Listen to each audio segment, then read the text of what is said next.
పిల్లల్లో ఒబెసిటీ పెరగడానికి కారణాలు టీవీ ముందు, ఫోన్ ముందు కూర్చొని తినడం. ఎందుకంటే ఆ పిల్లకి, తల్లికి, ఇద్దరికి వాళ్ళు ఈగలు తింటున్నారా, దోమలు తింటున్నారా, ఎంత అన్నం తింటున్నారు తెలియదు. Your focus is not on food. ఆహారాన్ని ఆస్వాదించాలి, దాని రంగుని చూడాలి, దాని గుమగుమల్ని మనం ఆస్వాదించాలి, ఫ్రాగ్రెన్స్ని చూడాలి, టేస్ట్ని రుచి చూస్తూ నమిలి తినాలి. అప్పుడే కదా మన ఎంజైమ్స్ అన్ని. ఒక మంచి బిర్యానీ వాసన వస్తే నోట్లు ఎందుకు నీళ్లు ఊరుతాయి, కానీ టీవీ చూస్తే నోళ్ళు ఊరవు.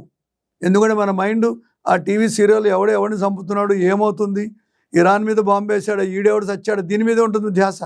కడుపు గురించి ఎవరు ఆలోచిస్తున్నారు? సో పిల్లలు టీవీ చూస్తూ, ఫోన్ చూస్తూ తింటే వాళ్ళ క్వాంటిటీ మీద కంట్రోల్ ఉండదు, కాబట్టి they gain weight. Irregular timing of food. తల్లులు పిల్లలతో కూర్చొని పొద్దున్నే తినాలి. అప్పుడే వాళ్ళ frequency of food eating habit regularise అవుతుంది, ప్రోగ్రామ్ అవుతుంది. తర్వాత వాళ్ళ ఫిజికల్ యాక్టివిటీని స్కూల్స్లో ఇప్పుడు ఓన్లీ 2 సెషన్స్ ఉన్నాయి చాలా స్కూల్స్లో ఫిజికల్ యాక్టివిటీ, అంటే 2 PT క్లాసులు వారానికి. కానీ ఒక ఎక్సర్సైజ్ బెనిఫిట్ శరీరానికి రావడానికి 5 రోజులు చేయాలి వ్యాయామం వారంలో.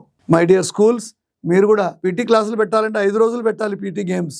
అదర్వైజ్ మీ పిల్లలకి ఎటువంటి బెనిఫిట్ లేదు, అందరూ ఒబీస్ అయిపోతారు. ఇక లాస్ట్ బట్ మోస్ట్ ఇంపార్టెంట్, స్కూల్లో ఆహారం ఇస్తారు చాలా స్కూల్స్లో, కానీ స్కూల్లో రకరకాల పిల్లలు ఉన్నారు. పంజాబీస్, కేరళైట్స్, ఆంధ్రాయిట్స్, తెలంగాణైట్స్. ఆహారం మాత్రం ఒకటే.